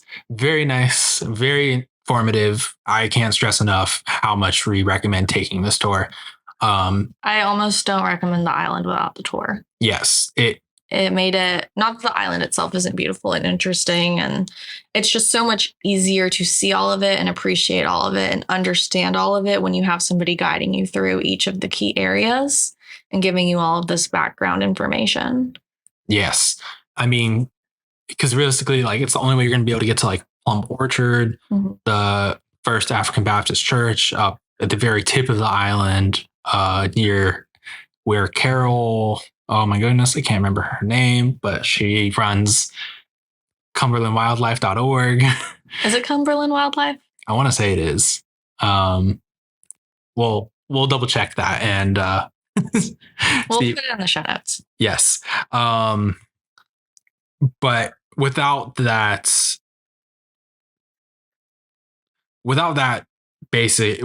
van, you're not going to be able to. Cumberland Wildlife does not go anywhere, so I think it's Stay Wild or something. Is that what it is? Or Keep Cumberland Wild? Oh, I can't remember. Wildcumberland.org. There we go. That's what it is. It's very very interesting there. That can give you a little more information about what's happening on Cumberland Island. But yeah, I almost don't want to give too much away. I don't want to read the tour because I want people to take the tour. Yes. And we don't need to get into too much anyway. We can do a whole separate deep dive on Cumberland itself. Yes. Overall, lots of history. You can do a house tour of Plum Orchard. You drive through, you see the wild horses that are there. It's an unmanaged herd. A little bit of controversy there on how people feel about the horses that are there. So you have a lot of nature, you have the beach, you have historic sites. You get a little bit of everything. Yes. You get a long ferry ride over. Dungeness historic area. Yes. It's so crazy big. You cover a lot while you're there. So definitely recommend doing the tour. Yes, doing the tour. We're going to go back at some point because we still didn't get to see all of it and we want to check out the more southern areas. Yeah, I want to stay in Grayfield Inn. There's a lot of trails that you can do there. Just overall. So it has something for everybody. If you like the beach, if you like to hike, if you like history, if you like wildlife. Yeah. You get something for everybody. Yeah. So with that said, I think this is pretty clear. This is an S tier. This is an S tier for us. And I think for everybody. Yeah. this is like of all of the, if we were ranking this in order of 1 to 10, I would put this first. Yeah, this is like anybody going up the 95 or down, I guess. Not everybody lives in Florida. The world doesn't revolve around us. Like, it's really just that cool. I know it's the one that costs the most money out of this entire list, but it's for good reason. Like, I would say the biggest complaint I had about this was trying to find the parking. The parking was a little confusing. There's a separate lot for it, but like either way, it was so worth it. Like, there's so much to do. There's so much to do, and I say that maybe my biggest regret is that we didn't maybe stay in St. Mary's for a day so that we could appreciate St. Mary's as well, because there are other museums and other things to do there. It's a cute little town. Yeah. So for us, it's actually not that far though. So if we do want to go back for a weekend, I figure we will. Yeah, I think it's worth it. So yeah, that was our first EV road trip. This was a few months after we got EV, the electric vehicle, the Nero EV. And this was our first time really experiencing a road trip, and we were like, wow, this is the easiest thing in the world, because we charged at the hotels nearby. We only had to stop for fast charging, Yeah, we had lunch. Yeah, we had lunch, so we didn't really spend any extra time charging, other than that one little top up in Ormond Beach. But yeah, other than that, none of them had EV charging stations. There is a little bit of a level 2 in St. Mary's that you could probably plug into if you really needed one, but it's not necessarily at the site. It is it's like a little bit actually, I don't even see it on PlugShare anymore. It might not be there. It might not be there, or it might not be operational at the moment. Yeah, actually, I don't think it's even operational at the moment. But there is quite a handful of fast chargers going into St. Mary's. So, I mean, even with that said, it was pretty accessible. Both Fort Frederica, which did have a level 2 that we plugged into overnight, as well as, Fort Frederica actually has 2 fast chargers nearby as well. Because there's that one in Brunswick we initially stopped at on the way up. But overall, that was our first like real EV road trip, and we were like, wow, nothing's really changed. I mean, at least for that specific road trip. The next one coming up was our first real EV road trip, where we had to go quite a long distance before we reached our destinations. So with that, I guess we should start with Kennesaw. I mean, that was the first one. Yeah. Kennesaw Mountain National Battlefield Park. It's a Civil War battleground, the site of the Battle of Kennesaw Mountain, and part of the Atlanta campaign. And boy, it's a mountain. It's a mountain. Because like straight up. Yes. That is a very key component of what you're going to be doing on that day is walking/hiking. It's beautiful. Yes. In fact, I would highly recommend doing the hike up to the peak, because throughout the hike, there are spots where the battle happened. Kennesaw Mountain battle took place. The actual visitor center, it's okay. It was a visitor center. I think the biggest thing that they had there was a large variety of walking sticks, and it's more of a gift shop than anything. They didn't have a lot of. The museum was like very minuscule. There wasn't a lot of. And I think based on the people I saw and the type of vibes I was getting, it seems to be an area that people that live around there go to as I'm going to hike, I'm going to go for a walk. I'm just here it's not NPS people that are there for all of the history and are super getting involved and spending an hour in the museum and like going through every little inch of the site. It seems to have made itself kind of into a walking hiking area for the locals. Yes, because we went Saturday morning. It was and busy. My goodness, we had to go to the overflow parking and fight for spots. And still had to fight for spots. And it's because everybody was doing some type of run or the hiking. It was jam-packed. And also something to keep in mind, on the weekends, they close down the road for you to drive up to the peak of Kennesaw Mountain. Because it's so busy, I would assume. Yeah. They do have a shuttle. They have a shuttle so you can get to the top without hiking it. Yes. You see really pretty views from the shuttle, honestly. Yeah, you can really see the Atlanta skyline like that. So, you're not missing out too much on everything. But if you want to test your cardiovascular health, you can do Kennesaw Mountain. At the very least, I say to enjoy it fully, you do need to do a little bit of hiking, even if you don't do that full hike all the way up. Yeah. And there's quite a few trails as well that are going to you can do Little Kennesaw.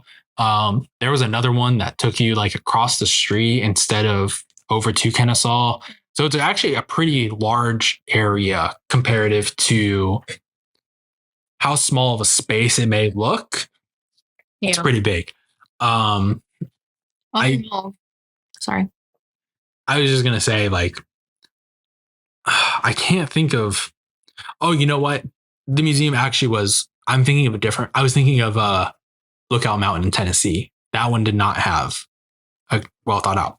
The one at Kennesaw actually had the clothing, the sabers. Oh, that's right. Yes. I feel bad. Yeah, yes. That was actually very nicely. They had a lot there. They had a lot of artifacts, which I appreciate. Yes. Definitely some of these museums you go and it's a lot of plaques with a lot of great information. But to me, a good museum has a lot of artifacts. Yes. Because anybody can read a book, but being able to see these items in person is a much different experience. Yeah, you felt really much more connected. They had that, that's the one that had the tree, right? That had the cannonballs embedded into the log. Just way more put together than the vast majority of some of these museums we go to. Yeah, and it doesn't look like it's going to be a big museum when you walk in because it's just right attached to the gift shop. Yeah. So we take it back. That was actually pretty good. I would say this is I would actually put it a little bit past. If you're going to do the hikes, it's going to be more than just a half day. The hikes itself are 30, 45 minutes up and 30, 45 minutes down. And that's after you explore the peak and look out over Atlanta. You can spend some time there. Yeah. Sure. I think you can maybe dedicate the vast majority of your day, especially if you start doing some of the other trails out there. But I think if you wanted to, you could do it within 2 hours. Yeah. So it's kind of a make it what you want it to be. So you can do it quickly or you can invest time in it. And there's enough there for you to invest time in. Yeah, for sure. Okay. That said, where do we want to put Kennesaw Mountain? I'll be honest. I feel like it's a B or C. I agree with you. I'm only leaning towards B because A, you get the view of Atlanta. It is a nice view. I think that's a must see. There was a good variety of both children and adults there.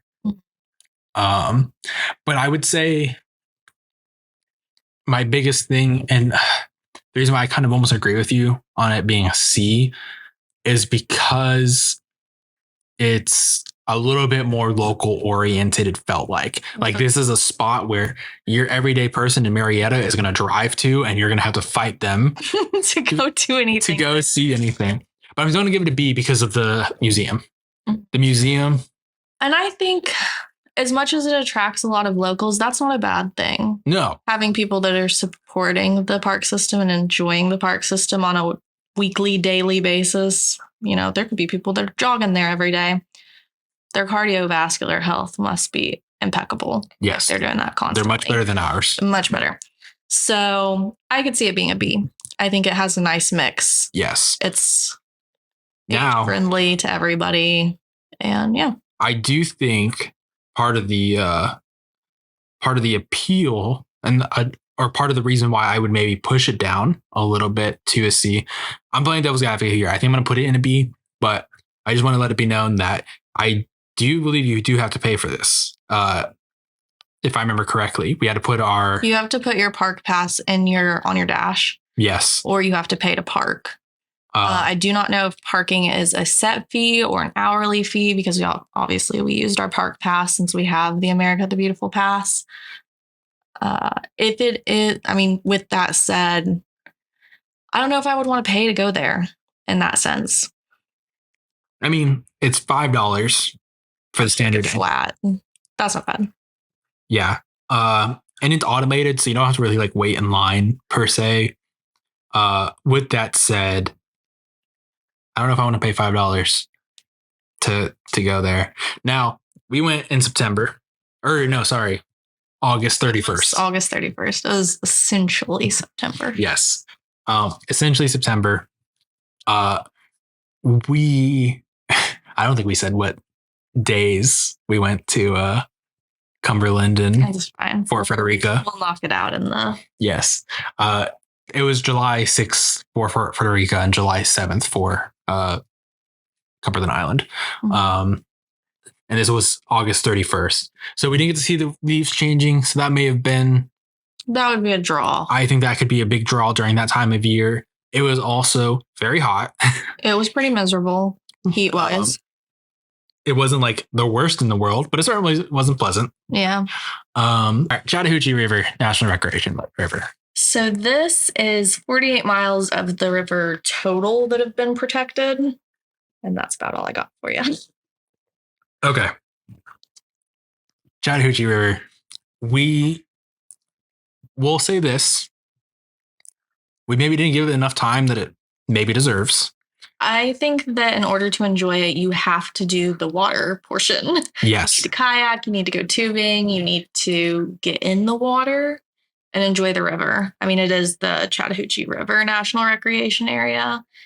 And I think that the local population who is going and using it as just a local recreation spot are probably getting the full breadth of the park more than we got to, just as passing through.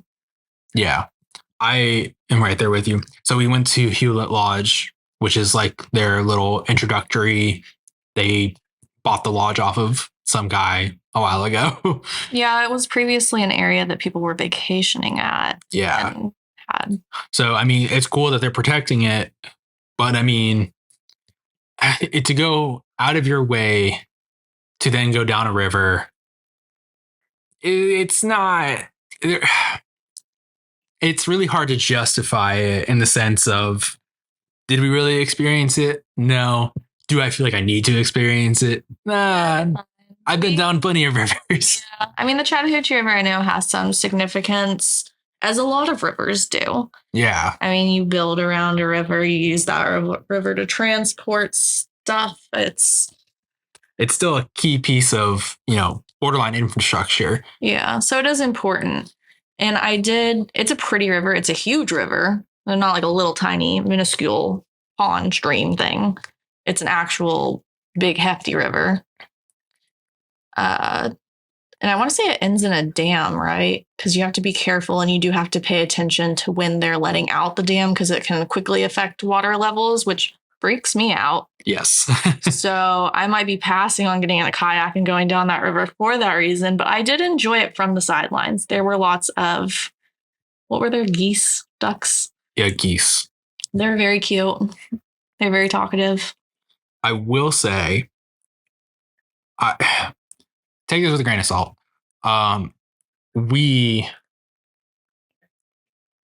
Okay, first of all, it's actually recreation area. I had a recreation river. I do apologize. I missed that entirely. I did. I have it written down as recreation. There's a lot of areas to check out. Like a lot of areas along the Chattahoochee River that you could probably go and visit. It's so big though that you're going to be traveling like, I mean, it's 48 miles. Yeah. And it's going to be almost borderline impossible to hit all of those in like one go. So, and that's where Morgan's kind of comment of this is going to be better for local people. This feels more like a state area that would benefit people in the state rather than a national area. Yeah, and that's kind of how, when I'm looking at the National Park Service as a whole, anything that's a recreation area, I tend to find, from our experience and what I'm looking at other places having, the recreation areas really are more for locals. They're less significant. They're less awe-inspiring. They're nice. They're being preserved for a reason. But if you're a local, it's going to be something you benefit from far more than people traveling to see it. Yeah. I do think there's probably a few areas that like there's the Palisades like overlook, which is like on a hill, which overlooks the river. It'd be pretty. It'd be pretty. But like at the end of the day, like this is a C tier. I was going to say D tier. Oh, wow. We're going that low. I really think unless you're a Georgia native and you live in the area, I just can't see the appeal of like, even if someone for doing this book or like wants to go see the National Historic Parks, I'm gonna be like, yeah, you didn't miss out much with the Chattahoochee River. Yeah, I agree with you. I can't.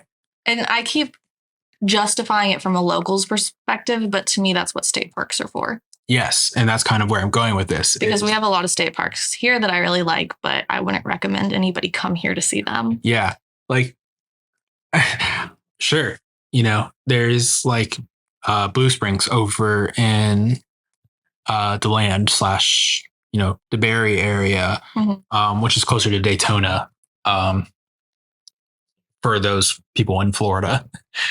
And, that's a place that very nice, very pretty.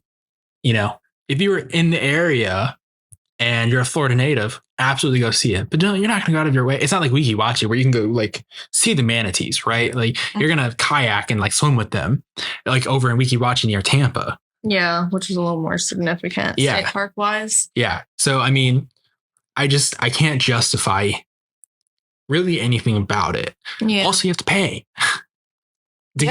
Oh, that's right. Yeah. We had to put our park pass in our window. Yes. I mean, granted, it's still another, $5 per person. Yeah. So if you're taking a family, it isn't a free trip. Yeah. I mean, it's $5 per vehicle. If we want to be exact. So a group of friends or a family or whoever can go for a pretty affordable rate. Yeah. Now, granted, it does have some nicer hiking towards like the Palisades area, which we did not do. But also, I didn't want to travel all the way out there because we were already doing quite a bit of hiking. Yeah. It's D. We can put it in D. Yeah. I just can't justify putting above it.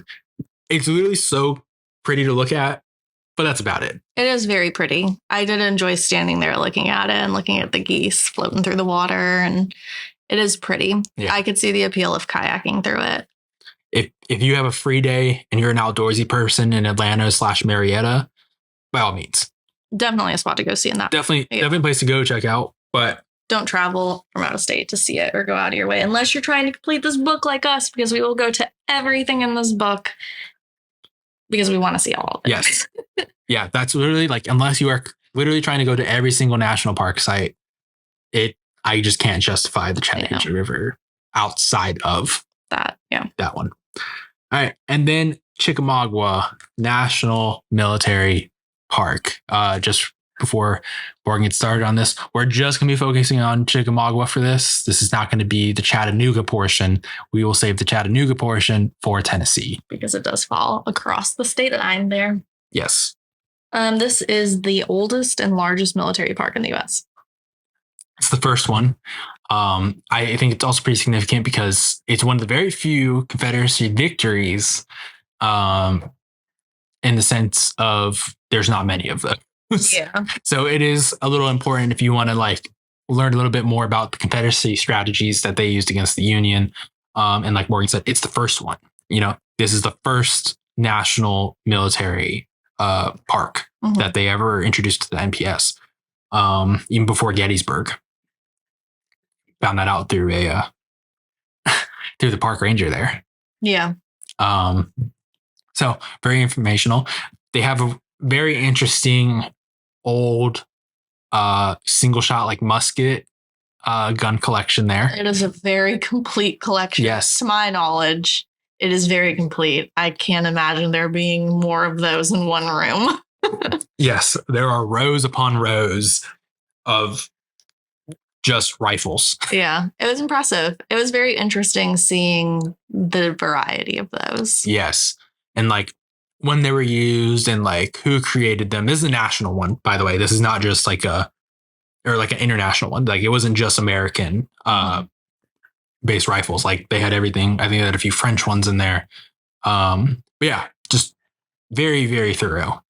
Yeah, again, also had that movie that we don't go see. That was a longer movie. It was like 15 to 20 minutes. Yeah. And I said, not I. Yeah. Read the plaques. Well, it was already, by the time we got there too, it was already 3:30. I wanted to drive around. Yes. I wanted to go see the museum portion and then drive around. So Chickamauga is a driving tour, quote unquote. Yes. It's a driving tour that takes you to 8 major spots. Mm-hmm. And then you can read off some information to learn more about the spot and what it pertains to.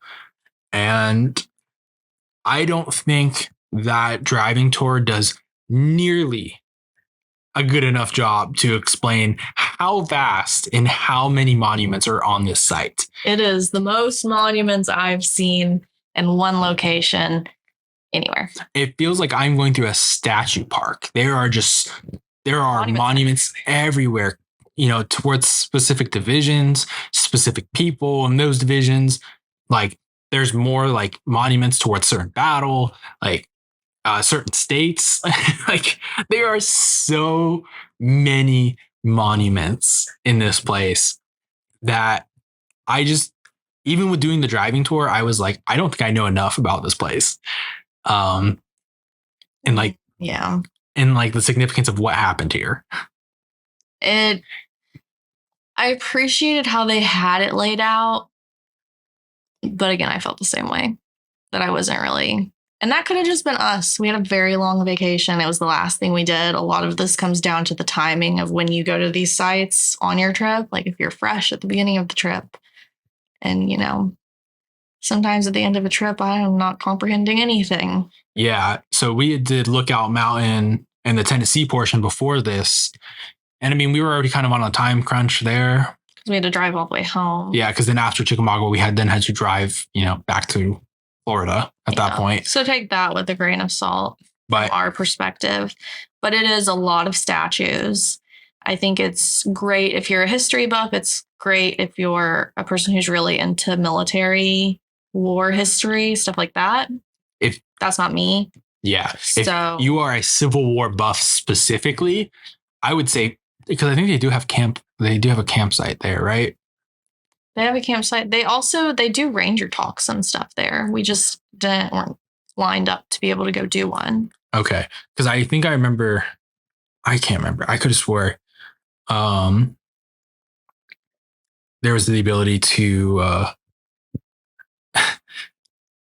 like park there and like, or camp there. But let me double check that because I might be wrong. Nope. Just the auto tour. Okay. I mean, that's the big draw is the auto tour is the main. Yeah. The main thing they have there for you. Okay. With that said, there are plaques. There are plaques in the woods. Like out there. Yes. So it's a lot of stopping and getting out if you want to read every plaque. You can see a lot of it from your car and get the gist of it. This is a lot of statues, a lot of plaques, a lot of monuments. So you're not really seeing historical buildings. There were a few. There are like 1 or 2 houses, right, that you can get out and see. Yes. And then there's that one monument that you can climb, like a lighthouse, to the top. But other than that, it is a lot of statues. It is a lot of driving. It's there's a lot of Civil War history that goes on there. That it starts getting into individual divisions and like where these people came from, why they fought there, how the Confederacy won that battle, and then like where they went from there. Yeah, I highly recommend checking to see if there's ranger talks and doing something like that beyond just the driving tour to really get the full impact of it. I wish that's what we had done, because I don't think I got to appreciate it maybe as much as I would have if I had listened to a ranger talk. Yes. There was also the big spiral mountain. Yeah, I just mentioned that. The one that you can climb like a lighthouse. Yeah. That was pretty cool. I watched it from the ground. Yeah, in tradition, I climbed it. I don't climb spiral things because they make me very dizzy. Yes. It was actually a little bit easier on the way up than on the way down. I think when I was going on the way down, there's no real railings, just so everybody's aware. And if people don't respect the rules of stairs, where you go, I'm coming down, person coming down, and then they hog the wall, you are left with a very tiny little sliver of step, which I had to deal with, which mad annoying. Like, don't be disrespectful. Didn't even like, I was like, all right. I remember those people were just so angry because I was like, all right, guys are almost there. I believe in you. And they were like, huh. I was like, all right, man. First of all, you're not even respecting me. God, after I'm even come down. But oh, goodness, just it was cool. You really get to see a lot of the northern parts of Georgia when you get to the top up there. The video is very cool of like seeing all the mountains that are around. Yeah. Hills to some people, but yeah. I don't know. Overall, though, I mean, if we're just looking at that side and not including Lookout Mountain, from our personal experience, I put it down there. I put it in D as well. I'd put it in D. I mean, if we're including Chattanooga, which we said we weren't, then it would have bumped it up to more like a C or a B. Yeah. But it's this video. Yeah. For this whatever. For our own personal perspective, it's so, oh man, it was just there. It's only like 8 miles of driving, but it starts getting like repetitive at some point with the information. Yeah. You're like, oh, there's the Florida monument. Oh, there's the Georgia monument. There's the Alabama. You're like, okay, it's a lot. It's significant, but like, there's not enough variance with other historical buildings or other. You are seeing the battlefields, but a battlefield is just a stretch of field. Yeah, I would almost say that I preferred being in the museum and the visitor center because it explained the day by day what happened. Yes. And it was a beautifully designed. Yes. It was really pretty. Comparative to the actual driving portion was just, I think it was just too much. I didn't absorb much from it, and I didn't enjoy it a ton compared to the visitor center / museum, which I thought was interesting. Yeah. Again, I say we put it in D, but I have the asterisk of if you go do a ranger talk, and I think you'll enjoy it a lot more. Yeah. We did this one September 2nd. So again, hot out, had the AC blasting the entire time. Yeah. But I would almost say maybe if it was a little bit cooler or not, maybe even bike this. You might enjoy it a little bit more than we did. It's bike ride, and then you just... Yeah, you take your time at the stops, give yourself a little break. You can have a picnic out there. But I think actually driving it was not the best option. I know it's called an auto tour, but I really truly think I would have taken a bike through it, and I think I would have absorbed it more and enjoyed it. So for me, D. D. And that's it. That's it for Georgia. Georgia. We're all done with Georgia. Yes. Surprisingly, our first state, all done. We only took us four trips to do all of it. Yeah, I think it was about 4. 4, because Fort Pulaski was 1. The other ones on the East Coast were 2. The first Atlanta trip was 3. And then the Blue Ridge trip was 4. Yeah. That's it.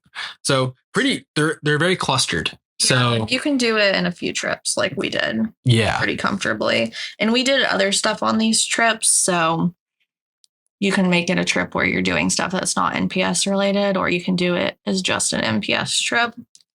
Yeah. We, for the most part, both of these were, I mean, because the Chickamauga, I will say, is the one benefit to Chickamauga. It's right next to Chattanooga. Yeah. And there's a lot to do in Chattanooga. That's Tennessee, not Georgia. So we can't put it in our Georgia tier list. So it's a give and take. It's a give and take. But even with that said, Chickamauga was still not that far from Atlanta. So if you are going from Atlanta to Chattanooga and you're like, I don't even want to get out of the car, but I want to break from dealing with Atlanta traffic, that would be like the one benefit of going to Chickamauga. Yeah. But it is the first national military park. So, I mean, if you are doing the NPS stuff, it's still worth it to check out. But we've done our time. I don't want to go near Atlanta for a little bit. Yeah, I will be bypassing Atlanta from now on. But overall, there's a nice mix of stuff in Georgia. Again, it doesn't have a national park yet, but there are some sites that we outlined that are really worth spending time at. Yeah, I can't stress enough. Like, if for whatever reason you're in Jacksonville, Florida, and you have the time, go over to St. Mary to do Cumberland Island, and then Atlanta. You're very much close to a lot of stuff. Atlanta, I mean, if you were like, all right, I want to do all of these in one day, you could hit Chattahoochee, Kennesaw, and MLK pretty much in one day. Yeah. They're all pretty close to each other. It's just the other sites that start getting a little out there. It turns into more of a road trip. Yeah, exactly. And that's kind of where I go with like Jimmy Carter stuff. It's a road trip. You're intentionally going there. Yes. You're not going to go to Plains, Georgia any other way. It's out there. There's nothing else. You are really out there. Yeah. Remember, like, even on the way back to the 75, we were like, where are we? Yeah. So it is just something to keep in mind with these. I mean, hey, if you're a Georgia local, these are perfect places, I think, for people that are in Georgia. But I mean, I just can't imagine coming from another state and being super excited about some of these. That is the issue with some of the smaller sites and the lesser known sites. But think about when we are planning to travel like out west, we're going to hit a lot of these small things out there that locals there probably think are insignificant, but we're lumping them in with bigger parks. Yeah. So you don't always want to ride off the little guys. Yes. But that said, I'm sure we'll go back to Georgia. We got to go visit Cumberland Island again. Yeah, we want to go back to Cumberland. Especially because your mom hasn't gone yet. Yeah, she'll want to go. And I feel like that's something I want to go to Grayfield Inn. It looks fancy. Yes. Well, maybe I'll be saving for that one. Yeah, that will be That'll be a little while out. Yes. But yeah, I think we're gonna wrap it up here. We're already coming up on 2 hours. Yeah. It's been a minute since we started. And we'll get into the individual podcasts. Maybe we'll start with Cumberland Island, make it exciting, or maybe we'll do a short one with Chattahoochee and we'll give us some more details and things like that. But for the most part, I think we're gonna call it here. So, my name's Matt. And I'm Morgan. And we appreciate you guys listening to the Navigating National Parks podcast.